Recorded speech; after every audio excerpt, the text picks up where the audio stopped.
أنا أكيد خيتي ورجينا سنجال هتي خيجي بخيتي مي أسنجال إيه سيدي دو نزوجتي ما أنا خيتي تني عم تخيل أنت كايو أنا بتفهم عم ولدريني بين أسندورة لا أنت هاتي لون دي ما جتني فوكوتا فوكنا اللي مجاورة وغادا تكو أفريقيا مرده إيسا سر مريدا ويرو أتيرو لون إيسا برتي ني فوكلمي إيه ودام فقط إيسا سر مريدا السلام عليكم ورحمة الله وبركاته دعوتو دا فرتو دا هري باب أكم نجا فيا جرجر تسنيجن بقى أروجي ندرم بسنة والله أروجي ندرم بسنة أروان أروجي نقول ده أكما بيسيسا جلك برا تركيدا خنا نرى خفلتيشو أني فيديو دينكتة كتلقيسان إرتي أكنا ما برانكي هذا لقمالي كرو نجالة داني باي جالة دا تورين لدا سندرالي جالة چندرو أنت ستين بافتني ماله بودر برانكي جيب الليسو سنيف تكشو نتي آرته إسين سكنا جالة تو فيديو غيسبت أغرتني جتني كروم ما دنا خالصا كس ردي دولة ليفا ما قافت شداف ردي دولة جنانه بيبنا رانكاستو أمري فتنا رد دولتي تو mana nayamte ammo yoyte jede yerona selamanati tiragu kuno akkasi minamin anis akkan sijaradu akkan dugan jaradu ittime isinis akkasitti nattimte mal anjete bodarra birange tina rabballe sidaytura ichitina siladron gara saka bundu gara nayaptina fitte akkasin narabballe side subhanallah garo ke hongaruma لا إله تكاكس دين بهونا سانو أسوس لا بر نمني mana sitin terage mana namni mana sitin terage tokko fakkeenya namni mana keessa dhufu tokko afaan duwwaa taa'ee naasoo bishaan illee taatu waa dhabdee mana keessaa bishaan hin dhabdu itti kaniteeti akkasitti bishaan illee taatu dhugaa akkasitti maal jedhami yoo asallee wajjin haasawaa bishaanii miti uummata akka uummata dhugallee gaafadhe ati maa waan dhuganii miti gartee nakanu didde hatta bodarra dumarratillee na arite jiru oso suutalle taatu kan darbite alatti mana si keessa jira waan ta'eef alatti kan darbite na arite akkasitti waan godhuun qaban sifirraa khayee karbonaatti galee jiru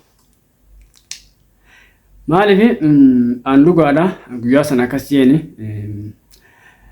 akka biraan geeni bakka waan isin jettu laalee dabree jira waan sun hundinuu mudannoo dha waan ta'eef anis na mudatee jira sun hundinuu dabree jira garuu isin san osoo hin irraanfatin hanga irraatti illee aaru jettu jechuudha viidiyoo isin galaksite argitanii jettanii irraan kafaladhattee katurte ani immoo dhugaan seene eega kana jaalatu taate aarteetuma yeroodhaaf irraa deebi'a malee maal jeetin akkasitti wanni jee video tanarrat asitti waan isin jallaan jette dhaggeeffadhaame.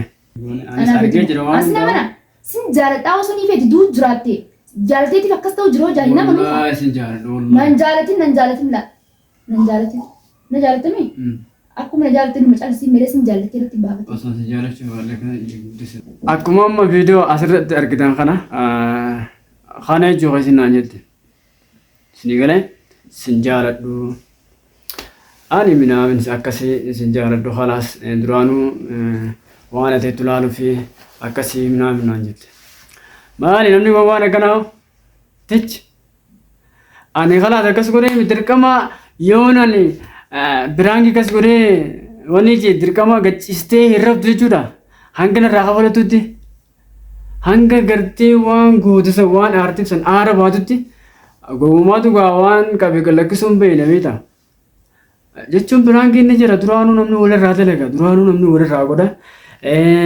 kun biraankii maal jee gartee wal dhahaa jaarsaa jaartee meeqaa walirra godha fireendota meeqaa walirra godha gosoota karaa adda addaatiin biraankiin faranjoota irraa eegas buqqee teknooloojiin hanga muraasaan uummata keenya maddii amma dhadhaqqabaa jiru kanaan amma gamana eegas dhufe biraanki gosa baay'eedhaan uummanni keenya walirra dalagaa jiru. Kan urjiidhaa kun maaliif addatee jaabar uummatarraa? Kan urjiirra dalage kun maaliif addatee urjii akkasitti aarsee maaltu urjii akkasitti ibiddatti qabee hanga guyyaa har'aattillee hanga gartee sirraa kafaladhu jettee ammas hanga viidiyoo narraa waraabdee maxxansu takka maaltu si geesse? Kun waan rakkoo jiru.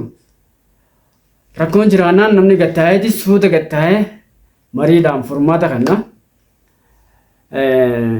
Isiin garuu nama akkasittillee ni godha jee yaadu miti.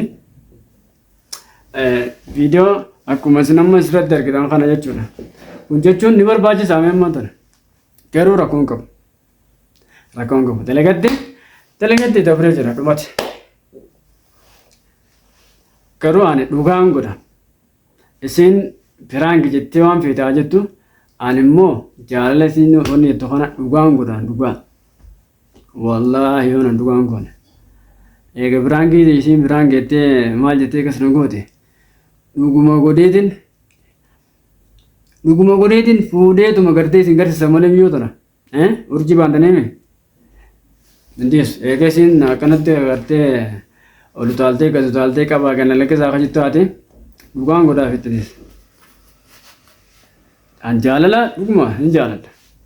Garuu isin firaankii jettee aadaa lagattu rakkoon qabu firaankii gootee an dhimma firaankii sanarraa dhimma hin qabu. Dhimmi an irraa qabu isiidha. Yeroo isin dawwaltee na yaamtu jaalalatiyaaf na yaamte jedhee gammachuudhaan waan itti jiru hunda dhiisee fiigaa isitti dhufa. Yeroo isitti dhufu fuula guurtee teesse. Maal qabamee fuuluma kana yoo gammachuu naa kana ta'eeruun aartii loluun akkasitti maal jechuun gaarii miti. Ilma dhiiraa sosobaniituma agartee warraa baasan malee akkasitti itti haaranis maal hin godhani. Ammallee firaankii jettee firaankii waan akkanaa kanaan ta'achuunis anatu eegalallee garuu ulwaatan anaatu fitti banilleedha. Garuu anumaa cufa rakkoon qabu. Anaaf banee anumaatu cufa. Akka inni cufu isii tana jaalala isin amma ani isittiin qoosee firaankii godhisan isinis natti nas deebistee sin jaaladhu naan jette kanuma gartee dhugaa godhe firii irraa argamsiisa jeeti. Kuni rakkoon qabu. Waan guyyaa lamaa sadii keessatti ta'u waan torbaa kana keessatti ta'u waan fagootii miti. Inshaallah isinis hordoftoonni du'aayi naa godhaadha. Warroonni du'aayi amma dura nu godhaa turtanis warroonni gartee fuudhuu qabdaa naan jettanis koomentiidhaan naa barreessitanii baay'ee takka galatoomaa isin jedha. Kanaafu urjii sitti maal dhaggeeffadhu yoo ka viidiyoo kan argitu taate ani jaalala ati ammas na dhoowwattee ani dhufee dhugaa jee osoo kaameraa mana kee keessa laalin waan hunda gad naqee sitti batatatatate godhee haasisan dhugatti jijjiiruun afaan qabu shakkiin qabaatin. Sa'aatiin ni isaafamti guyyaan ni deema. Kanaafu itti dhufna waan ta'eef atis arguuf jirta rakkoon qabu. Waan nagoota kana siif hin deebisa. Ani immoo jaalalaanis si deebisa. Yeroo hunda ani yeroo baay'ee sumaan jaaladha. Firaankii sana irratti ani firaankii dheengaddaa sana irratti ani namni na jaalatu hin jiru. Beekaa gartee waan isin jettu laaluudhaaf akka isin gartee imooshinaal taatu laaluudhaaf malee gartee namni na jaaladhee akkasitti lafaa qabu jaalalleen qabatamaa ta'u dhugaa ta'anii ani gartee boruuf haadha manaa kiyyaa naa taate jee gonkumaa hin qabu. Jaaladhees wani na jaaladhees hin jirtu. Jaaladhees hin beekan. Yeroo jalqabaati urjii tanaa yeroo baay'ee yeroo takka takka miidiyaa irratti wal arginaa waliif bilbilaa akkuma saahibaatti akkuma gartee fireenditti waliif maal jenna.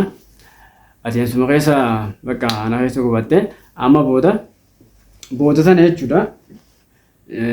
Osoo deemnuu walitti dhufnee amma egaa walitti dhufneef warraan tana gartee akkaataan itti isii tana ifitti dhiyeessu yaaduun qaba ture. Yaadee akkaataa amma viidiyoo dheengaddaa saniin ofitti dhiyeessee jechuudha. Gara sanii walitti dhufne achirraan jechuudha eegalle.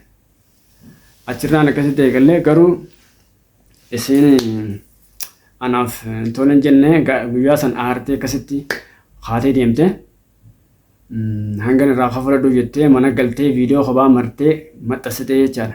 Argitanii jirtan viidiyoo sanii. Har'a garuu anis rakkoon qabu irraan kafala. Waan an godhee irraa kafalu hin argitan. Na ariitee jirti waan ta'eef akka isiin hin yaadnetti akka isiin gartee garaan haala haftu akka isiin gartee maal jettuun gochuun qaba jechuunis. Isinis hordoftoonni yaada gartee maal akkaan godhuu qabu akkamitti akkan gartee farga deebisuu qabu koomentii jalatti naa barreessaa. Maaliif namni kun akkaataa filimaa akkaataa adda addaatti yaada waan ta'eef yaada fayyarra furmaata yoo qabaatan isinis koomentii jalatti naa barreessaa. Okay? Kanaafuu hanga viidiyoo tana hanga dhumatti daawwadhaa isin jedha. Har'a fooniin haasoo jiru baay'eellee waan gammachuu hin qabneef dhiifama isin jecha. Hanga viidiyoo biraatiin walitti deebinu nagaan tura.